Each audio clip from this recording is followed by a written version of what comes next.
Donc j'ai à ma droite Joël Nepper, qui est luxembourgeois, et qui a monté une structure artistique qui s'appelle Lanterne Magique, qui vise à transmettre d'anciennes techniques, celles des pionniers de la photo. Donc présente-nous un petit peu ta lanterne magique. Oui, alors je voudrais aussi dire que c'est grâce à Séverine qui est juste à côté. Je ne suis pas tout seul, parce qu'il y a beaucoup de choses à dire et il faut être à deux souvent. Ah la voilà. Sandrine, c'était elle, avec la marinière. Elle met son casque. Voilà. Donc merci aussi à Séverine qui m'aide beaucoup et qui me supporte beaucoup. Alors donc l'idée c'est qu'avec 20 ans de photographie argentique, on finit par peut-être chercher des choses que j'ai trouvées dans le collodion et dans les anciennes techniques photographiques. Et l'idée c'était de les faire partager, tout simplement. Donc d'organiser des workshops, de sensibiliser aussi les jeunes, parce que c'est une approche de la photographie qui est beaucoup plus organique, beaucoup plus personnelle en fait, parce qu'elle implique beaucoup plus de gestes, beaucoup plus d'émotions aussi. En fait, clairement, vous faites revivre la photo telle que les pionniers la faisaient, telle qu'au 19e on la pratiquait. Oui. Pour créer un imaginaire pour les gens qui ne connaîtraient pas, tu travailles à la chambre, c'est de la pose longue. Oui. Oui, on travaille... c'est pour ça que l'idée de la conférence, le titre était « Sommes-nous encore photographes ?» parce que le métier de l'époque n'a rien à voir avec celui d'aujourd'hui. Et donc, ce qui maintenant paraît incroyablement complexe... Tu peux plus proche de ton micro. Ah, encore ? Oh la vache, le retour est énorme. C'est le retour technique qu'on me fait. Pour nous, ça paraît normal, comme à l'époque, ça paraissait normal de travailler avec une chambre. Donc, en fait, la technique devient juste une habitude, comme ils l'ont vécu à l'époque. Oui, il faut se rappeler qu'on est aujourd'hui saturé d'images, là où il n'en existait pas à l'époque. À l'époque, il y avait des peintres avant l'invention de la photo qui... Tout à fait. Et dans cette peinture de l'époque, je vais montrer à travers les images comme la photographie a mis beaucoup de temps à sortir de sa peinture. Ça veut dire d'avoir sa propre esthétique, qui est celle que l'on a maintenant et qui va encore évoluer. C'était l'idée un petit peu du slideshow, de vous montrer à quel point par différentes déjà inventions, bricolage, découvertes, coup de bol, on a atteint la photographie qu'on a aujourd'hui dans nos téléphones et partout. Donc en fait, on va faire ça. On va prendre le slide et du coup, c'est un peu comment les évolutions techniques ont fait bouger et les regards et du coup, et notre rapport aussi à l'image. Surtout notre rapport à l'image. Et c'est ça que je vais essayer de vous faire partager.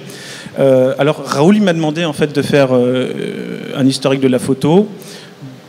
Je me suis un peu... comment dire ? J'ai dit non.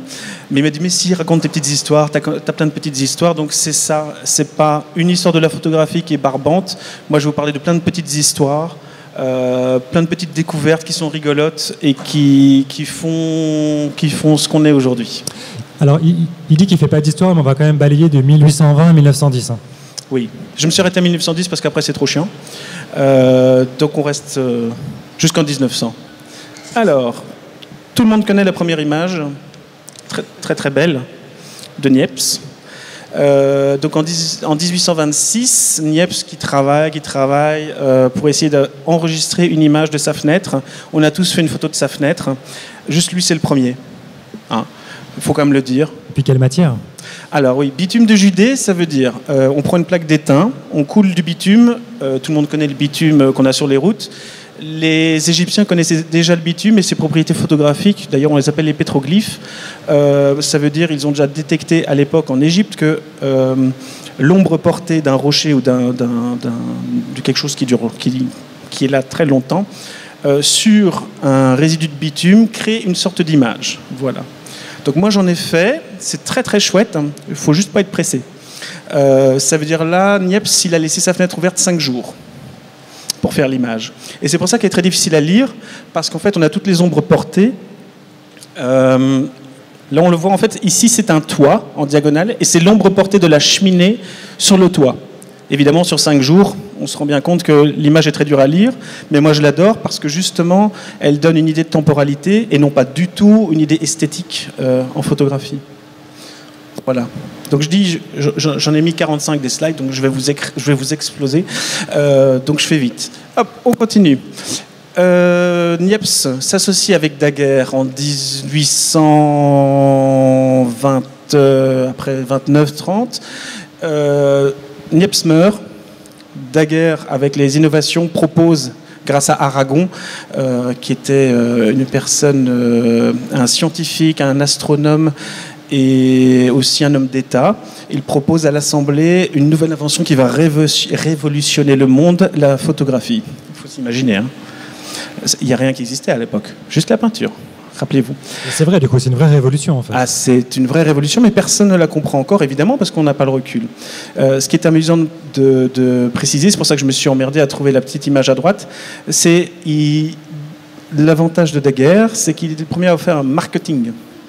Ça veut dire qu'il a créé directement, dès le début, la petite boîte avec tout. Donc il y a l'appareil, il y a la chimie, il y a les rangements pour les plaques, en disant voilà, vous achetez ça et vous allez faire de la photo. Bien sûr, c'était très compliqué. Mais il l'a vendu comme ça et ça a marché. Du coup, il a échangé le brevet de l'invention contre une rente à vie pour lui et le cousin, je pense, le cousin ou le neveu de Niepce. Voilà. Ça, c'est pour balayer, comme je dis, rapidos. Hop, premier daguerreotype, vous connaissez sûrement, le boulevard du Temple à Paris. Tout le monde en parle parce qu'évidemment, il y a cette fameuse, encore une fois, temporalité où on voit ici un personnage qui est arrêté. Alors, il y a une spéculation pour dire est-ce que il prend de l'eau dans un puits? Est-ce que c'est un cireur de chaussures? Vous faites ce que vous voulez. Juste, il est net. Voilà. Tous les autres sont flous parce que le temps de pose était très long, évidemment, au daguerreotype. Daguerreotype, je rappelle, c'est donc une plaque de cuivre qu'on argente et qu'on va sensibiliser aux vapeurs de brome et développer aux vapeurs de mercure, qui est très bon pour la santé. Quand tu dis que la pose est longue, c'est quoi l'ordre d'idée? Là, on avait dit à peu près, parce que ça a été extrêmement spéculé, on parle d'une demi-heure. Voilà. D'où le fait que la plupart des gens sont flous. Il y a même des spéculations qui disent que c'est Daguerre lui-même qui s'est mis là en bas pour apparaître. Personne n'y croit. Alors, je continue avec une image que vous n'avez jamais vue. Si, celle-là, vous avez peut-être déjà vu, mais ça, c'est la boutade, en fait. Donc, cette image, je l'ai écrit là, elle a été offerte, en fait, à Louis Ier de Bavière, dans un triptyque. Donc, c'était un cadeau que la France a fait à Louis de Bavière. Ensuite, ça a été exposé à Munich en mois d'octobre 1939 et ça a survécu au bombardement de la ville durant la Seconde Guerre mondiale, ce qui est incroyable. Seulement, ils ont essayé de restaurer le triptyque à un moment et l'image a été totalement effacée. Donc, ils ont fait heureusement à l'époque une reproduction, mais c'est amusant de voir une image qui a survécu à un bombardement, mais qui n'a pas survécu au restaurateur. Voilà, c'est pour... Je continue. Voilà, Monsieur Huet. Alors, cette image-là aussi, elle fait couler beaucoup d'encre parce qu'elle est très peu connue par rapport au boulevard du Temple et elle la précède. Alors, l'histoire de Monsieur Huet était en fait un graveur et illustrateur pour le Musée des Sciences Naturelles à Paris. Et en fait, il connaissait Daguerre et Daguerre aimait faire pour ses tests des photos de fossiles. Et donc au Musée des Sciences Naturelles, ils avaient toute une collection de fossiles. Il y a d'ailleurs un daguerreotype de tout ça qui l'atteste. Et en fait, il a testé pour la première fois ce portrait, mais il n'était pas du tout content. Il est sous-exposé, il n'est pas bien mis. C'est pour ça que cette image a totalement disparu. Mais elle a réapparu en 98 sous une collection. Elle est signée Daguerre. Voilà. Donc ça, c'est le premier portrait jamais photographié. Voilà. C'est lourd, hein, ça. Bam, premier portrait. Voilà. Au même moment, on a Hippolyte Bayard. Je mets ça parce que c'est ceux qu'on met de côté dans la photographie en général. Mais il y a Hippolyte Bayard qui a lancé son premier procédé de négatif positif sur papier. En même temps, en Angleterre, Fox Talbot aussi, avec le fameux calotype. Donc, qui est en fait une sorte de papier salé qu'on utilise en négatif dans la chambre et qu'après on retire en positif par contact. Il faut signaler que donc en 1844. Donc vous voyez comme les dates sont très très proches l'une de l'autre. C'est le premier livre illustré jamais créé en 1844 avec des photographies. Voilà, ça c'est... Tu pointes le doigt sur le côté rapproché de ces innovations. Est-ce que tout le monde se tire un peu la bourre pour figer une technique et pour prendre le dessus, c'est ça? C'est bien que tu dises ça parce qu'effectivement, Fox Talbot, en apprenant que la France allait se doter du daguerreotype, a écrit des lettres et des lettres pour faire valoir son invention avant le daguerreotype. Malheureusement, Arago, qui était bien placé, a évité que ce soit donc le caléotype de Fox Talbot qui soit pris par la France.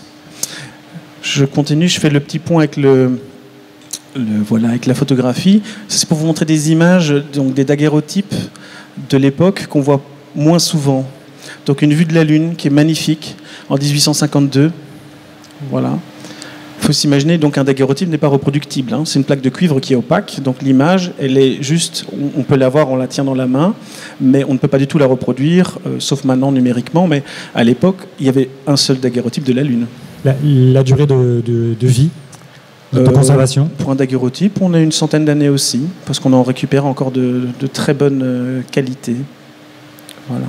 Là, c'est en haut un portrait de Albert Sands, qui avait un des plus grands studios photographiques au daguerreotype en Angleterre. Et on voit quand même la modernité du portrait. Ils étaient déjà les premiers à ne pas avoir de fond peint à la main, de fioritures, si vous voulez, dans le portrait, pour mettre en valeur l'aspect humain. Donc ça, c'est tout nouveau.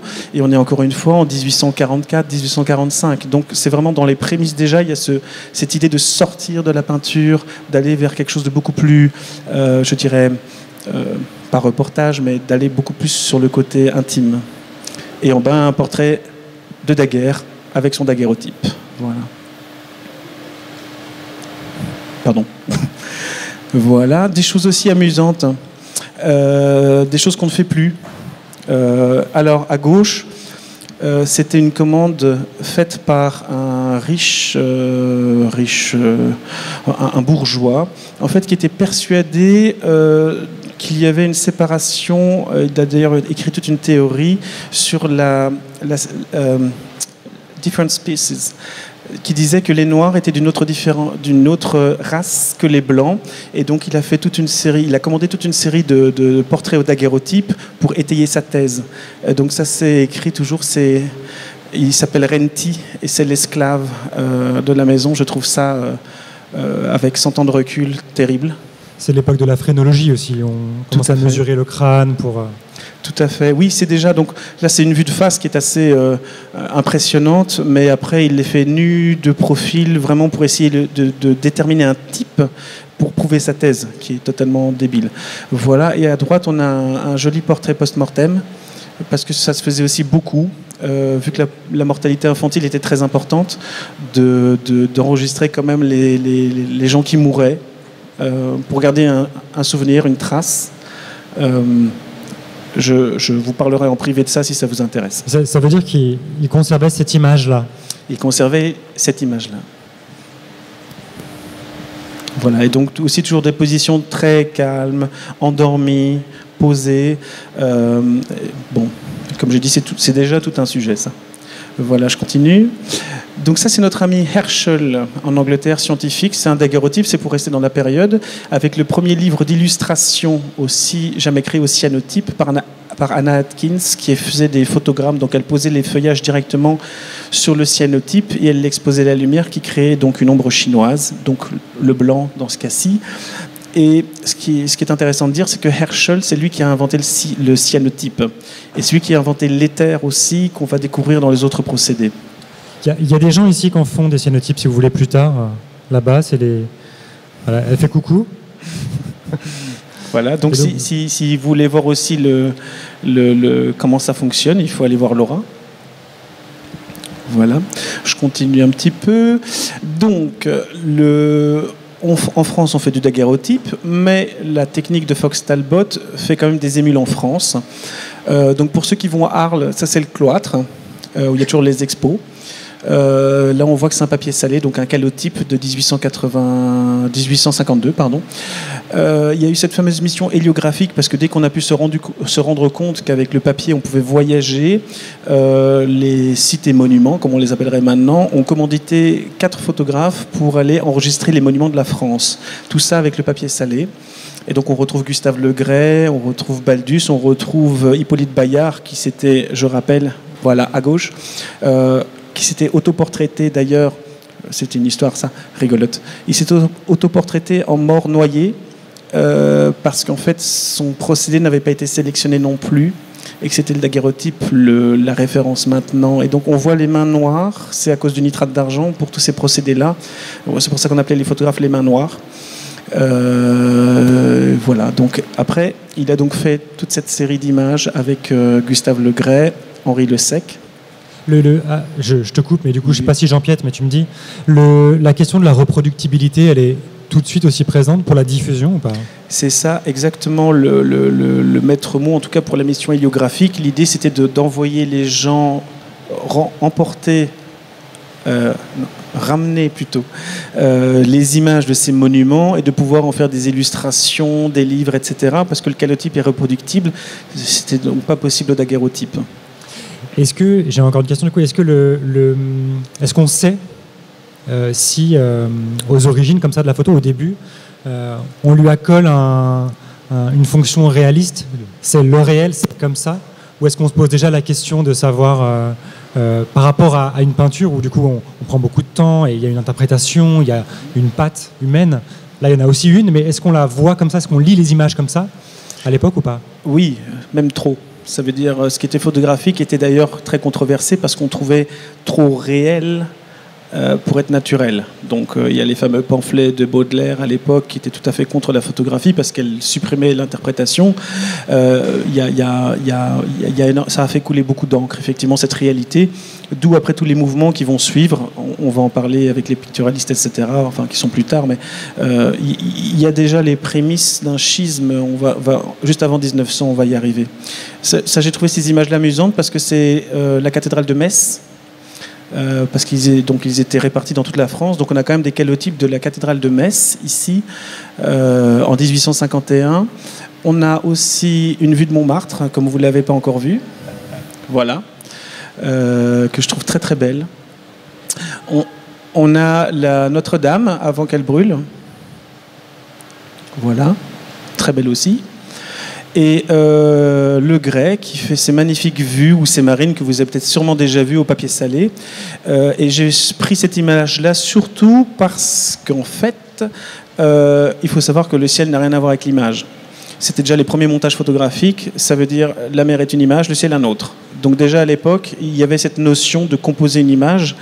Hélène, si tu nous suis, qui compose aussi ces images, vous l'avez vu hier dans la basilique. C'est normal, on a envie de rêver, on a envie de se plonger dans la mer, dans le ciel. Voilà, je m'emporte. Voilà, on arrive toujours avec Herschel, mais cette fois-ci on change de technique. Ça c'est le fameux collodion humide, ce que nous pratiquons beaucoup. Ça veut dire que c'est la première photographie qui a vraiment permis une reproductibilité importante, pour plein de raisons. Donc le problème du calotype qui était sur le papier, ce que je vous ai montré avant, c'est qu'il y a la fibre du papier et il y a la fragilité du support. Fibre du papier dit aussi perte de définition quand on fait un contact. Ici, Herschel, qui invente l'éther, découvre aussi qu'en l'associant avec différents autres produits, on peut faire un collodion humide. Ça veut dire on va couler cette émulsion sur une plaque de verre ou de métal et pouvoir avoir une image avec une extrême résolution. Et comme le support est vert, on va pouvoir le mettre en contact sur un papier sans qu'il y ait la fibre de papier qui gêne la lecture de l'image. Donc à droite, c'est une image que vous connaissez peut-être, c'est Lewis Carroll qui a écrit Alice au Pays des Merveilles. Donc il faut savoir que Lewis Carroll était un grand, il adorait les gadgets. Il avait une bicyclette, il avait une des premières machines à écrire et il était photographe aussi évidemment. Et donc ça c'est Alice Liddell qui le portraite dans toute sa jeunesse avec d'autres modèles aussi et qui va l'inspirer pour son roman. Et pendant les 10 ans qu'il a écrit le roman, eh bien, il a fait des photographies d'elle dans des mises en scène un peu burlesques, etc. Et c'est très amusant parce qu'on n'est pas habitué à le voir comme ça. On a aussi Juliette Margaret Cameron en bas à gauche, qui est la première à utiliser cette technique photographique pour avoir des portraits qui laissent transparaître l'émotion. Avant, on était vraiment toujours dans une image très, je dirais, encore très empreinte de peinture. Et elle va essayer de revenir à une vraie peinture de l'image. C'est un peu compliqué à expliquer comme ça, mais... C'est un basculement. Les premiers sont des scientifiques. Voilà. Et là, on commence à avoir d'autres profils. Tout à fait. C'est là où je peux enfin mettre les images sur ce qu'on disait tout à l'heure, en disant que voilà, il y a les premiers mouvements. On va aller chercher un peu plus loin dans ce nouveau médium une autre expression que juste l'enregistrement factuel de quelqu'un. Voilà. Donc, studio très connu à Paris, Nadar. Donc 2 portraits très connus au collodion humide aussi, Delacroix en 58 et Baudelaire. J'ai mis sa petite phrase: la photographie est obscène parce qu'elle triche avec la réalité. C'était sa pensée profonde. Je ne peux pas lui donner tort. Voilà, ça fait partie de l'histoire. Voilà les premiers essais, toujours au collodion humide, de chronophotographie. Je rappelle que c'était pour un pari. Donc, c'est un ami à lui qui était éleveur qui était persuadé que le cheval n'était que sur 3 pattes pendant le grand galop. Et Muybridge a fait un travail incroyable de création de la chronophotographie parce qu'elle n'existait pas encore. Ça veut dire, pour faire ça, il faut s'imaginer. Moi, je fais du collodion, c'est un truc de fou. Il y a 18 appareils, 18 chambres sur un champ de course avec des fils reliés à chaque chambre. Il y a 18 personnes en train de préparer une plaque, parce qu'une fois que la plaque est coulée, on a à peu près entre 2 et 10 minutes pour faire l'image. Donc les 18 doivent être synchronisés. Quand ils donnent le top, il faut que les 18 foutent la plaque dans l'appareil, que le cheval y court, qui déclenche toutes les cordes. Donc c'est un truc de fou, mais il a pu prouver comme ça qu'effectivement, pendant le galop... On sait combien d'essais ils ont dû faire ? Non, je ne veux pas savoir. C'est un truc de fou, mais comme il a lancé cette chronophotographie, après, ça a été utilisé après dans la science, dans plein de choses. On a découvert qu'à travers la photographie, on allait pouvoir enregistrer ce que l'œil ne voyait pas. Et ça, c'est quand même un concept qu'il faut s'imaginer, parce que nous, on sortait de la peinture, donc la photographie, c'était encore un truc très bourgeois à l'époque, il faut s'imaginer. Pas tout le monde faisait de la photographie. Et là, on arrive à avoir des choses, à les enregistrer, alors qu'on théorise depuis des siècles. En fait, on tord le coup directement à Baudelaire, puisque finalement, la réalité se révèle à nos yeux. Tout à fait. Là où on ne la soupçonnait pas, en fait. Oui, et comme ça va mettre en cascade plein d'utilisations différentes de la photographie. Aussi grâce aux nouvelles techniques, on peut partir, comme le collodion humide, on va partir avec une remorque avec le labo à l'intérieur, et on va aller faire les premières photos à l'extérieur. Quand je dis à l'extérieur, là c'est par exemple Félix Beato. Il est en pleine guerre en Inde. En fait, c'est un soulèvement des Sipais, qui étaient en fait des indigènes enrôlés par les Anglais. À un moment, ces Sipais sont pas contents, ils se rebellent et les Anglais interviennent. Donc lui, il est avec les Anglais pour faire des photos du résultat de la bataille. Et on considère que c'est la première image de guerre, parce que c'est la première image où on voit des squelettes, des corps morts. C'est quand même une image très bien travaillée, parce qu'il y a intégré des gens vivants, et derrière on a encore ce décorum de théâtre. Il y a vraiment 3 plans dans l'image. Bon, on dit aussi qu'il a déterré des cadavres pour les mettre vraiment bien où il faut.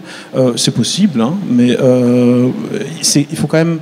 Déjà là, on se rend compte que l'image a du pouvoir et qu'on peut s'en servir. Voilà.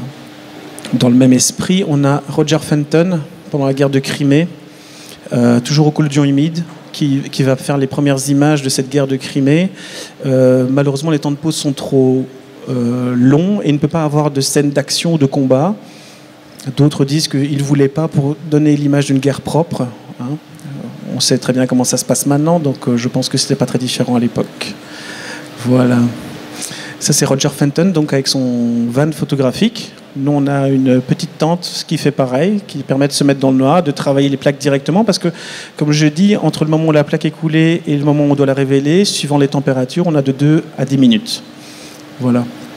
Donc, c'était l'idée de la conférence. Sommes-nous encore photographes ? Il faut une calèche, déjà. Voilà, d'autres images de Félix Beato, parce qu'après l'Inde, il est parti en Asie, toujours avec le collodion humide, et je les trouve toujours aussi belles. Donc il a quand même aussi enregistré toutes ces cultures différentes, et il était très très doué pour repeindre, donc amener de la couleur sur les tirages faits à partir des tirages au collodion. Donc je rappelle, le collodion humide, c'est une technique de 1854. Le truc, c'est qu'elle fait quand même 400 lignes par millimètre, hein, ce qui correspond à la technique Alpan pour les techniciens chez vous. Ça veut dire que la résolution est incroyable, et ça permet donc, en tirage par contact, d'avoir une image d'une qualité incroyable. J'ai dit beaucoup de fois incroyable, mais c'est incroyable. Voilà. Je continue. Voilà, ça c'est la cathédrale de Metz en feu. Parce qu'elle a brûlé aussi à l'époque. Je me dis, c'est d'actualité encore. Et en fait, comme on ne pouvait pas enregistrer les flammes, ce sont des illustrateurs qui se sont amusés après avec de la peinture, et après on en a fait des cartes postales. C'est les frères Priot qui ont commencé avec tout ça. Voilà, ça c'est une vraie photographie du toit après qu'il ait brûlé à Metz. Voilà, en 1877. Voilà une petite vue de Metz à l'époque. Là, j'en ai mis quelques-unes parce que c'est rigolo. C'est la gare de Metz. C'est des images que vous pouvez retrouver online, évidemment, mais c'est intéressant de se remettre dans l'ambiance avec les chevaux, avec le dépouillement. Voilà. Guillaume II, normal, 1908. Donc là, on voit, vous voyez tous les bords, c'est typique du collodion humide et après du collodion sec.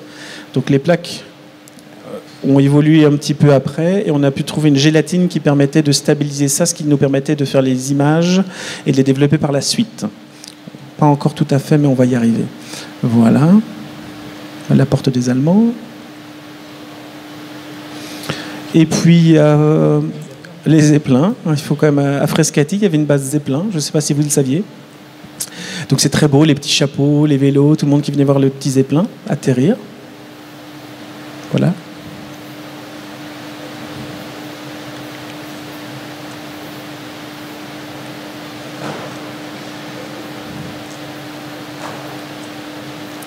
Pont Saint-Georges, avec les tramways.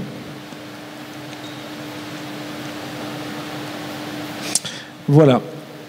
Très intéressant, 1888, le premier Kodak sort, le Brownie. Alors là, révolution totale. Méga révolution. Pourquoi? Alors déjà, il fait des images rondes pour éviter le vignettage. C'était plus simple. Ensuite, c'est le premier appareil qu'on peut transporter avec soi et qui n'est pas cher. Donc ça veut dire, avant, la photographie était liée, vous avez vu avant les frères Priot, à une photographie à la chambre où les gens c'est un métier de photographe. Et là, c'est la première fois que la photographie va être amenée, je dirais, au peuple. Donc là, on achetait le boîtier, il était déjà préchargé, et il suffisait, quand il était fini, de le renvoyer chez le dépositaire du coin, qui le faisait développer, vous donnait les images, et il était de nouveau chargé pour repartir avec une centaine de photos. Et je trouve que ce qui est très intéressant, c'est de voir à l'époque, donc, tout était cadré à la chambre. Oui. J'aime bien vous pressez le bouton et on s'occupe du reste. Oui. C'est de là que vient les presse-boutons. C'est vrai que leur slogan était déjà excellemment bien trouvé. Et donc à l'époque, faut s'imaginer à la chambre, tout était cadré, je dirais, à hauteur, comme là on en voit une d'ailleurs. Vous voyez, on était toujours un peu courbé avec le voile de visée derrière, vous nous verrez tout à l'heure. Et là, pour la première fois, les points de vue changent, parce que la boîte elle est petite. C'est compliqué avec le micro, je ne sais pas comment faire. Donc la boîte était petite, donc on a commencé à avoir une vue aussi d'un peu plus bas sur la poitrine. Et ça a changé totalement déjà notre façon d'imaginer l'image. Est-ce que le rapport aussi au modèle, au consentement du modèle, qui aux origines de la photo, on était obligé de poser longtemps, du coup c'était une pause et il y avait forcément un consentement. Là, est-ce que d'un coup aussi on peut pas voler des images, mais prendre des images sans forcément qu'on s'en aperçoive? Si, en plus avec un côté beaucoup plus décontracté, parce que l'image à ce moment-là était quand même quelque chose de très précieux, rare. Et là, grâce au prix, grâce à la facilité de mise en œuvre, c'est vrai qu'on commence à se lâcher un petit peu, et c'est ce que j'ai trouvé comme jolis exemples ici. Donc on a une petite liseuse, on a des gens à la plage, ce qu'on ne voyait jamais avant. Jamais. en peinture, mais jamais en photo. Voilà. Vous voyez cette fameuse vue sur les genoux qui n'existait pas avant, qui tout d'un coup devient possible. Du coup, grâce à cette technique, notre façon de voir change.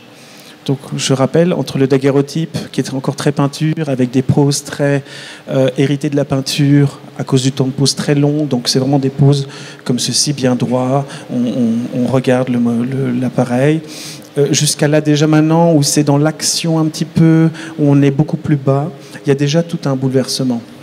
Je continue avec les premiers essais. Donc, on utilise la photographie aussi pour tester plein de trucs. Parce qu'on se dit, bon, c'est sensible, on va voir à quoi c'est sensible.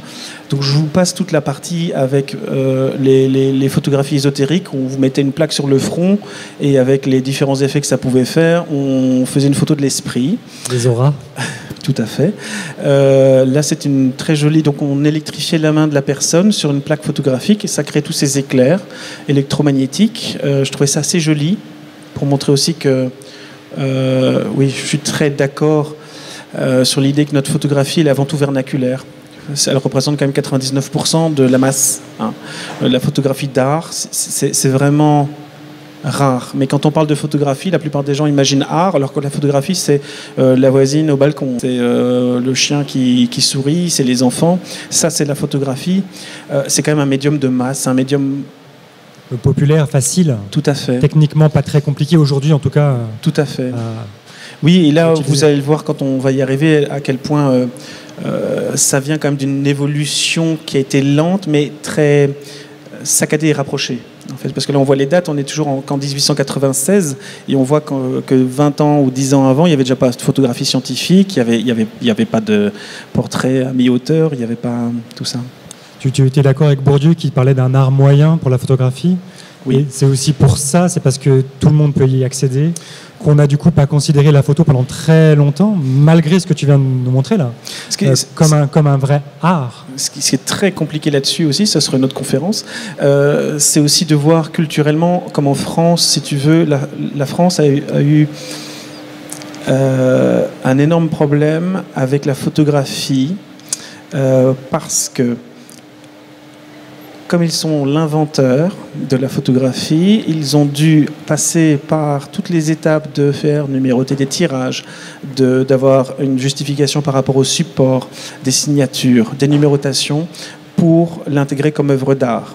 Alors qu'aux États-Unis, dans un nouveau pays, directement la photographie a été intégrée comme œuvre d'art. Elle n'a pas eu du tout à se battre pour exister en tant que forme d'art à part entière. Donc c'est culturel en fait. Ce qui est étonnant aussi, c'est qu'on a c'est un débat qui revient sans cesse, mais on a annoncé la mort de la peinture à cause de la photographie puis du cinéma de nombreuses fois. On en parle même encore aujourd'hui. Pourtant, la peinture est toujours là. Mais ça n'a pas suffi, même si le médium remplaçant n'a pas eu le même statut.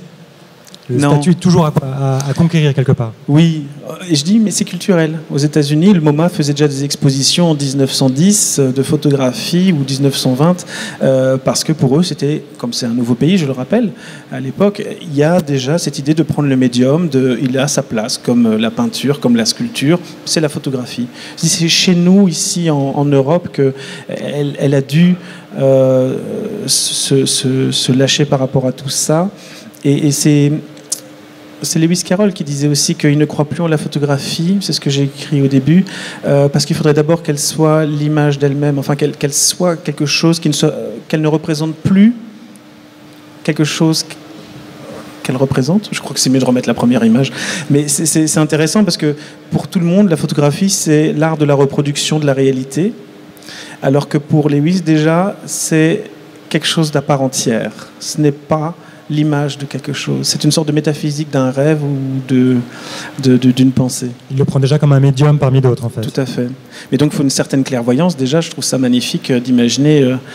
parce que moi, je suis né en 75, donc j'ai vu la fin du film, le début du numérique, maintenant le retour de l'argentique. Enfin, donc d'arriver déjà en 1850, de se dire que l'image, la photographie doit être photographie, et ne pas être juste la reproduction de quelque chose, c'est très fort. Voilà. Très amusant aussi, justement, on parlait tout à l'heure de ce fameux projet de ce monsieur Aziz pour sa théorie des séparations des races. Au début, juste avant 1900, on a Bertillon qui se lance un petit peu dans ce travail d'imaginer que on peut reconnaître les gens ou les méchants par des profils. En fait, donc des détails. La criminalité à l'époque. Tout à fait. Et donc, je trouvais très intéressant de mettre cette image, ces images qu'on voit peu, ou aussi comme la photographie devient utile. Donc là, on voit, c'est pas beau, mais c'est intéressant parce que c'est déjà un recensement, en fait, sans s'en rendre compte. Un recensement de bouche, un recensement de dieux, de profils. Et alors. C'est quand même grâce à Bertillon qu'on a commencé aussi à changer un petit peu notre façon de voir les images et les cadrages. Donc là, on voit ici assez bien d'ailleurs les trépieds de l'appareil. Donc il avait construit, là on voit une jambe, là l'autre, et là une autre. Donc il était déjà le premier à se dire « Oh, mais on va changer un petit peu la façon dont on... » Il était contraint parce que les pièces sont toutes petites. Et donc il crée cette sorte de... recensement des crimes qui va permettre enfin, moi je le vois comme ça, d'avoir aussi une nouvelle approche de la photographie. Là, évidemment, c'est évidemment le côté scientifique qui prime, mais il va quand même, voilà, c'est quand même génial, il crée tous ces albums avec Maison de la Victime. C'est merveilleux. Voilà. Donc il va créer comme tous ces nouveaux angles de vue qu'on ne connaissait pas encore. Donc il va aller tête en bas. Qui sont très modernes en fait. Oui, tout à fait. Du coup pas, mais... mais c'est amusant, c'est justement dans cette photographie scientifique, donc encore une fois vernaculaire, que la photographie progresse, qu'elle va donner un nouveau point de vue, dont le fameux mugshot, où dans ce recensement de visage, on va sur le gros plan, ce qu'on ne faisait pas du tout, ni en peinture, ni en photographie à l'époque. Cette photographie scientifique va vraiment faire avancer notre vision des images. Et je crois que j'ai mis après des portraits à nous au Collodion pour montrer qu'en fait on est inspiré vraiment de ça. Du coup c'est 1904 là, c'est ça? Oui. Voilà, ça c'est des portraits qu'on a fait l'année dernière. Et donc on voit que au Collodion humide, donc on voit que le mugshot reste toujours aussi efficace, même si là il n'est pas pour la science, il est juste pour recenser l'émotion, les traits. Voilà, la petite histoire de la photo, les petites histoires. J'ai pas eu beaucoup d'interventions. Hein. Ça veut dire que maintenant il a envie que vous parliez en fait. Des volontaires ?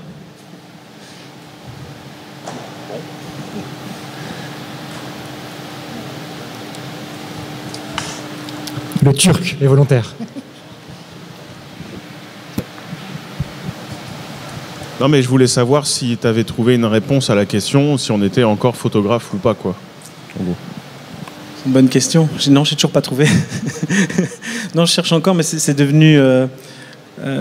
parce que ce matin, c'est la première chose que j'ai pensé en disant merde, c'est l'intitulé de la conférence. Qu'est-ce que je vais répondre si on me pose la question? Ouais, j'ai toujours pas trouvé. Le métier a tellement changé. Il est magnifique, il est multifacette, il est riche, et il faut continuer de le rendre riche. Je pense qu'il y avait quelqu'un qui avait dit que si c'est toujours aussi compliqué de catégoriser la photographie, c'est parce qu'elle est tellement polymorphe. Et je pense que c'est vraiment une très bonne justification de la problématique. On ne peut pas la cloisonner, on ne peut pas en dire que c'est un art, on ne peut pas dire que c'est uniquement vernaculaire.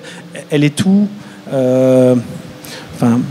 il suffit de voir ce qu'on a vu hier soir, comme dans ton travail où tu le métaphorises, comme tout le monde va le métaphoriser à sa sauce, alors que là, Raoul tout à l'heure faisait des photos de l'événement. Donc, c'est tellement polymorphe que c'est très difficile à... Est-ce que le fait aujourd'hui d'être inondé d'images, parce qu'on l'est inondé par la publicité, par les écrans, quels qu'ils soient, fait que le retour à ces techniques-là, à des temps de pause plus longs, à d'autres matières de support, alors qu'on ne les tire plus, nos photos, on les stocke sur les disques durs énormes, on ne sait pas ce qu'elles deviendront, on ne les regarde plus, ou on les fait défiler en fond d'écran. Est-ce que le retour aux techniques rechange le regard et réapprend à relire des images. Oui. Voilà. Non, je déconne. Oui, et je crois que c'est ça qui est addictif aussi quand on commence avec les techniques anciennes. Je vais vraiment rapidement expliquer un petit peu comment je suis tombé dessus. C'est à force de faire de l'argentique, en fait, j'ai expliqué au début, tu as envie de trouver quelque chose. Moi, j'avais vu des images comme ça où il y a ces coulures, ces défauts, et je me dis, waouh, c'est comme génial derrière avoir des photos crades. Et du coup, en faisant des recherches, je suis tombé sur le Col du 1000, mais ça aurait pu être d'autres choses. C'est une lenteur dans le geste, une lenteur dans l'approche, une lenteur tout le temps, la lenteur, avec très très peu d'images, très peu d'images qui subsistent déjà, parce que t'en casses plein, elles foirent toutes, donc il en reste très peu, et du coup ça crée un attachement qui disparaît avec les techniques modernes où tout est déjà virtualisé. Il faut quand même s'imaginer que vous vous rappelez sûrement avoir regardé les images, les albums de famille. Vos parents vous ont montré des images dans des albums. Est-ce que vous faites des albums ? Ça disparaît. Et il ne faudra pas beaucoup de générations pour que les albums... pourtant, ce n'est pas compliqué. Vous allez online, vous uploadez vos photos. Ça n'a jamais été aussi facile de pouvoir partager vos photos sur un imprimé. Faites-le. Parce que si demain, il y a un crash du cloud, vous allez perdre des années de votre vie. Ce sont des choses que vous n'allez pas pouvoir transmettre. Dans cette pérennité, effectivement, les techniques anciennes, on a le recul. Moi, je sais qu'une plaque au collodion, elle dure 150 ans, c'est tout, parce qu'on les a encore. Les daguerreotypes, c'est aussi 150 ans. Et bon, sans doute beaucoup plus, alors que pour un tirage numérique, on nous garantit 50 ans ou 90 ans en encre pigmentaire, mais c'est que des tests accélérés en labo, on n'a pas de recul, on est bébé en numérique. Et là, j'ai essayé de vous le montrer que sur une centaine d'années, on a quand même bossé pour faire avancer le truc. Et là, en fait, il y a encore pas mal de problèmes avec tout le stockage et tout ça. Moi je ne fais pas confiance au numérique. Mais je fais quand même des scans de plaques.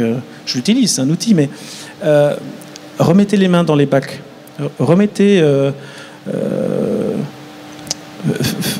Réessayez de faire des images sans regarder systématiquement l'écran pour voir si elle est bonne. Vous êtes photographe ou pas ?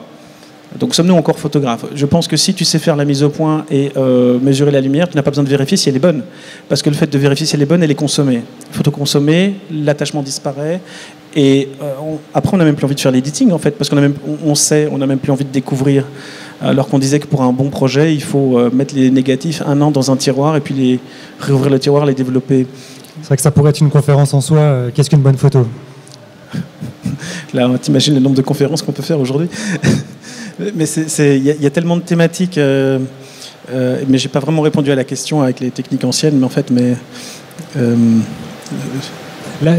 peut-être pour actualiser la question, on a vu dans ce balayage des débuts de la photo jusqu'au début du XXe siècle qu'il y a une invention de point de vue et de manière de figer le réel à un moment donné. Cette course-là, au point de vue différent, aujourd'hui, elle est multipliée par les outils aussi, puisqu'on n'a jamais pu autant avoir d'ISO, on n'a jamais pu autant aller vite, on n'a jamais pu... Voilà. Est-ce que là, tu trouves, toi, des points de vue encore différents aujourd'hui avec les avancées techniques, ou finalement, pas tant ? Eh bien, on arrive à une déshumanisation de l'image, parce que la machine prend le relais, en fait. C'est assez complexe à expliquer, mais avec tous les automatismes qui sont évidemment là pour nous aider, en fait, au lieu de nous aider, ils nous empêchent peut-être d'être vraiment plongés dans la photographie. À l'époque, quand tu avais un Rolleiflex, tu le donnais à quelqu'un dans la rue, il faisait une photo de toi. Normal. Tu donnes un Rolleiflex à quelqu'un aujourd'hui, il te regarde. Donc, ça crée quand même aussi une autre relation à l'image, parce que tu sais, tu t'intéresses, tu as envie de comprendre à quoi sert le diaphragme, à quoi sert le temps de pause. Et là maintenant, effectivement, quand je vois les derniers appareils qui vont à 12800 ISO, 13800 ISO, tu n'as même plus besoin de prendre la lumière finalement. Avec le RAW, tu as 12-13 diaphragmes de latitude. Donc ça, c'est bien quand on sait l'utiliser, mais ce sont des outils tellement puissants qu'ils nous déconnectent un tout petit peu de cette... voilà, moi j'aimais bien quand j'avais une image qui est sous-exposée ou surexposée, ça te faisait une surprise. En fait, tu dis, en fait, elle est mieux beaucoup plus claire. Hein. Ah ouais. Donc il y a cette surprise qui disparaît parce que le numérique devient trop puissant. Je dis, c'est l'outil merveilleux, j'ai rien contre, mais Il faut aussi pouvoir se mettre un petit peu en danger, je trouve, photographiquement, pour avoir du plaisir et pour avoir une vision peut-être un peu plus honnête de ce qu'on fait. Est-ce qu'il y a des courageux encore? Pour d'autres questions, c'est le moment.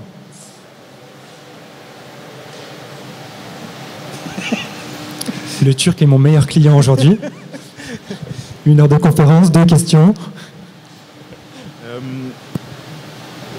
Non, ça n'a pas grand-chose à voir avec la photo, mais il y a un truc que je trouve marrant, c'est-à-dire que quand on discute tous ensemble, on s'accorde avec le fait d'être plus ou moins ensemble progressistes, c'est-à-dire de trouver l'avancée, on arrive à trouver un bonheur à ce que le monde avance. Et finalement, dès l'instant où on creuse un domaine, souvent les gens se mettent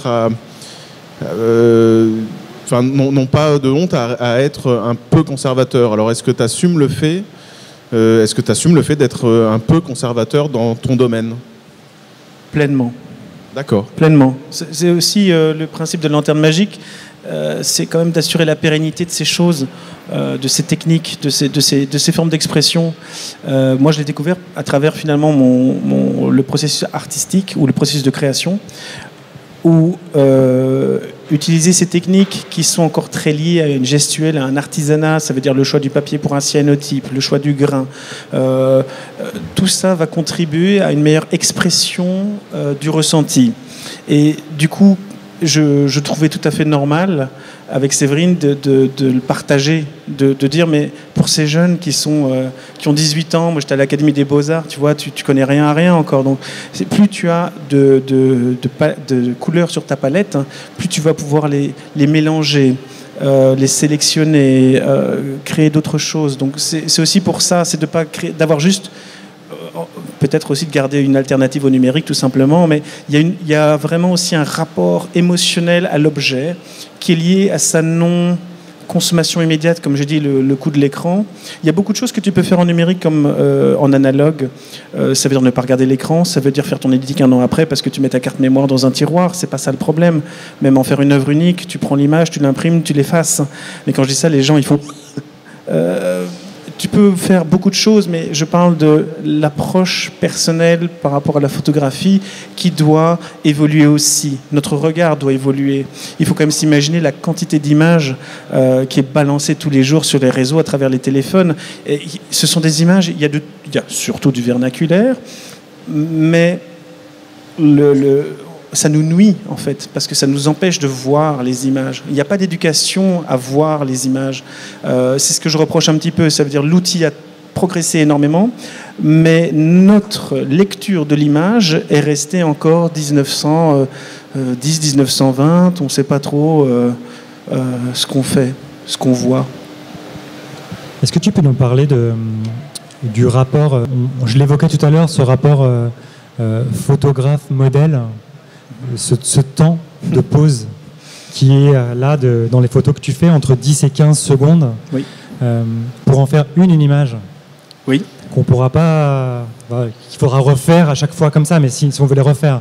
Mais ce temps-là et ce rapport qui s'inscrit du coup qui s'instaure entre le modèle et le photographe, ce qui se joue dans le regard, dans l'attente, dans... Voilà. C'est ce lien qui est très particulier et qui est aussi lié à la technique, encore une fois.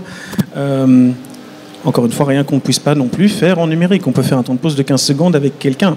Ce n'est pas un souci. C'est l'approche. Ça veut dire, quand vous faites un portrait ou un 125e de seconde, vous enregistrez juste la surface de quelqu'un. Vous enregistrez son aura physique. Faites un portrait pendant 15 secondes. La personne doit donner 15 secondes d'elle.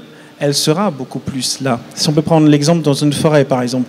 Faites une photo à un 125e de seconde dans une forêt. Vous allez voir toutes les feuilles qui sont figées. La lumière sera belle, voilà. Pendant 15 secondes, 30 secondes, le vent, il fait bouger les feuilles. La lumière, elle joue. Vous allez gagner en profondeur. Il y a plein de choses qui vont se passer dans l'image qui seront beaucoup plus riches qu'un 125e de seconde. Donc, c'est le grand mouvement maintenant, la slow food. Voilà, il y a la slow photographie aussi. Il faut revenir à quelque chose de plus organique, de plus humain. On a tout à y gagner. On n'enregistre pas un portrait de quelqu'un au 1/200e de seconde. On a juste son image. mais c'est pas un portrait. Ça lui ressemble, mais c'est pas lui. Et ça se voit dans les regards. Nous, on le voit, on y est confronté avec les regards. Il y a une relation de confiance, parce qu'on peut pas prendre quelqu'un et dire, voilà, tu t'assois là, tu bouges pas, voilà, j'arrive, je fais la photo. Ça marche pas. Il faut le rassurer et dire, on va pas prendre ton âme, t'inquiète pas. Et quand on fait poser des gens maintenant 15 secondes, ils nous regardent 15 secondes, mais genre, c'est beaucoup trop long. Alors que, en fait, quand on fait la photo, je dis, c'est bon, c'est fait. Ah, ils me disent, ah, c'est tout. Donc il y a ce rapport au temps je dis, sur lequel aussi on n'est plus habitué et qui était la normalité. Il faut y revenir.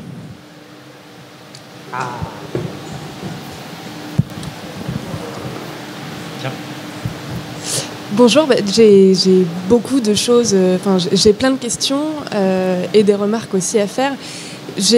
On parle beaucoup de cette différence entre l'argentique et le numérique, prendre son temps, la surconsommation d'images. Ça m'a fait penser, quand vous parliez de ça, à Leica.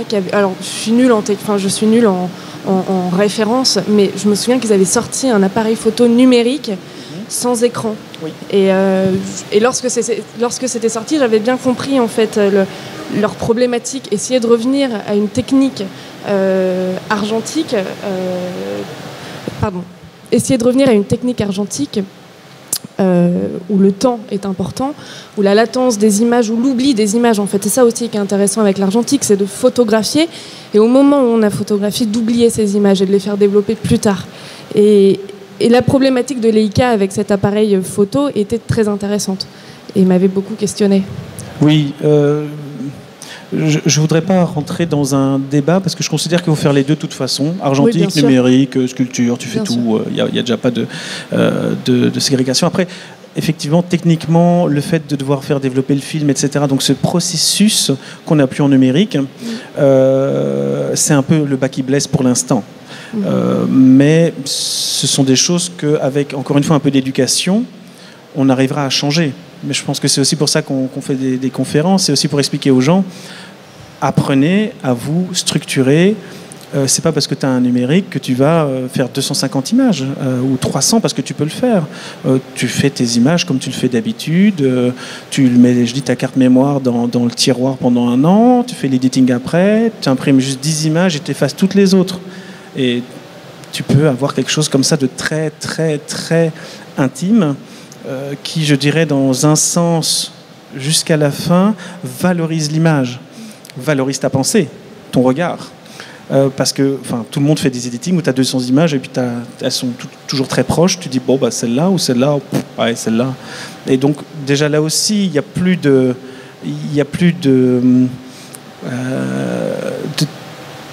tellement de différence en fait entre une image et l'autre, et elle perd à ce moment-là aussi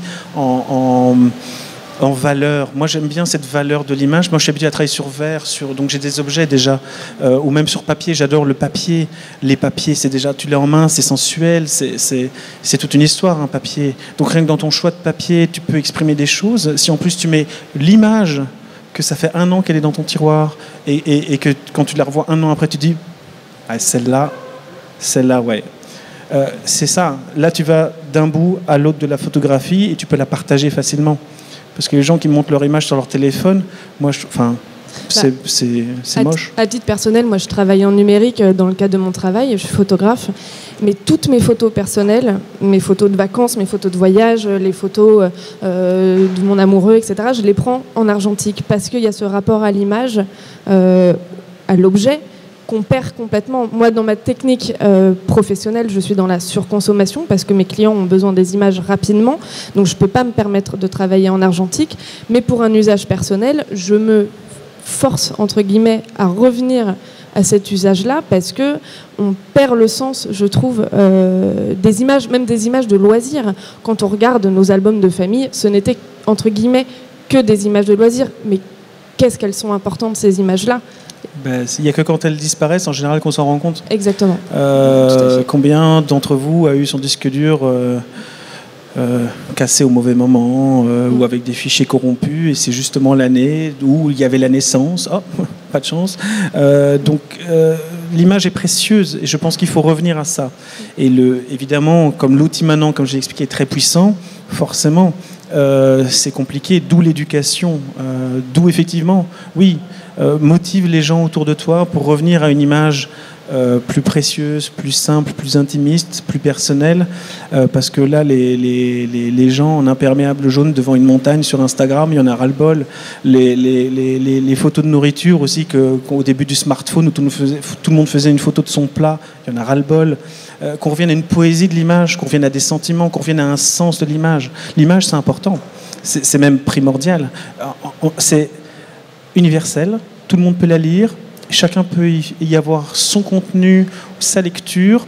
C'est l'outil le plus puissant de la création qui nous a été donné.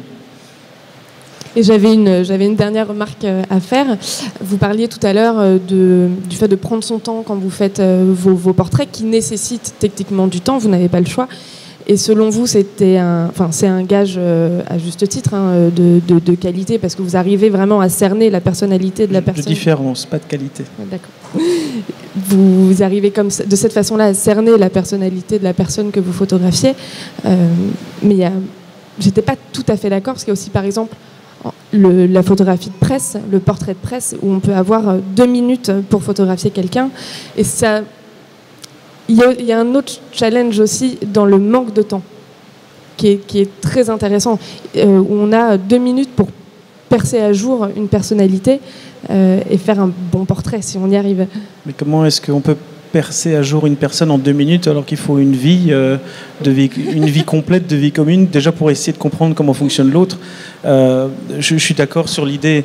C'est vrai que dans la thématique, je vais juste revenir rapidement dessus. C'est pas parce que c'est 15 secondes que c'est mieux qu'un dixième de seconde. Je dis juste que ça crée un autre lien avec la personne photographiée. Ça crée aussi un autre résultat. Ça, c'est lié à la technique, comme je dis. Je l'ai découvert grâce à ça. Je l'aurais peut-être jamais découvert si je faisais pas du collodion humide ou autre chose. Après, c'est de vivre avec sa photographie. Ça veut dire, moi, je ne suis pas pressé par le temps parce que j'ai décidé de le prendre. Après, c'est justement la différence entre la partie commerciale et la partie artistique. Il faudrait par contre qu'il n'y ait pas, qu'on ne donne pas que 2 minutes au photographe pour faire une image. Ça, c'est le vrai débat. C'est qu'on considère que maintenant, un photographe, en 2 minutes, il a déjà couvert l'événement. Et tout va comme ça aussi, tout va trop vite. On n'a même plus de recul sur l'actualité, on n'a plus de recul sur rien, parce que tout va trop vite, on doit balancer en premier, sinon on n'aura pas d'autres sponsoring ou autre chose. Donc c'est toujours aussi lié à un côté commercial. Et ça aussi, il faut essayer un jour de retourner, sinon on va vraiment finir à regarder tout ce TF1 et on est foutu, quoi. Après, c'est clair aussi que la dessinée de la photo n'est pas la même. Celle qui est prise en 2 minutes au Conseil des ministres. Et encore, quand tu as 2 minutes, c'est beaucoup en fait. Tu as plutôt 15 secondes en fait. Et tout le monde est là, en poule, et à se bousculer pour faire la photo.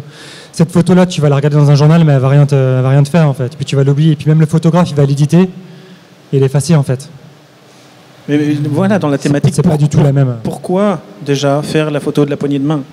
Quel message est-ce qu'on essaye de donner par la poignée de main ? Ça va imprimer notre rétine en disant ok, alors eux, enfin de façon inconsciente, hein, genre eux ils s'aiment bien et ça va nous intérieurement peut-être nous rassurer. Moi je sais pas, je regarde pas la télé, j'évite le journal, j'évite toutes les sources d'images en fait qui nous oppressent de plus en plus tous les jours.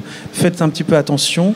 La dernière fois j'étais en Allemagne, il y a une station-service et devant chaque tête de gondole avec les produits, il y avait déjà un écran. Je vais uriner, devant l'urinoir, un écran. Je dis, mais ça va ? Et alors, en plus, c'est un slideshow. Le mien à côté, il est lent. Hein. Donc, on est bouleversé d'images. Moi, par exemple, dans ma création, c'est extrêmement contre-productif. Je ne peux pas me concentrer sur un projet avec les images qui défilent tout le temps. En fait, on ne se rend pas compte à quel point...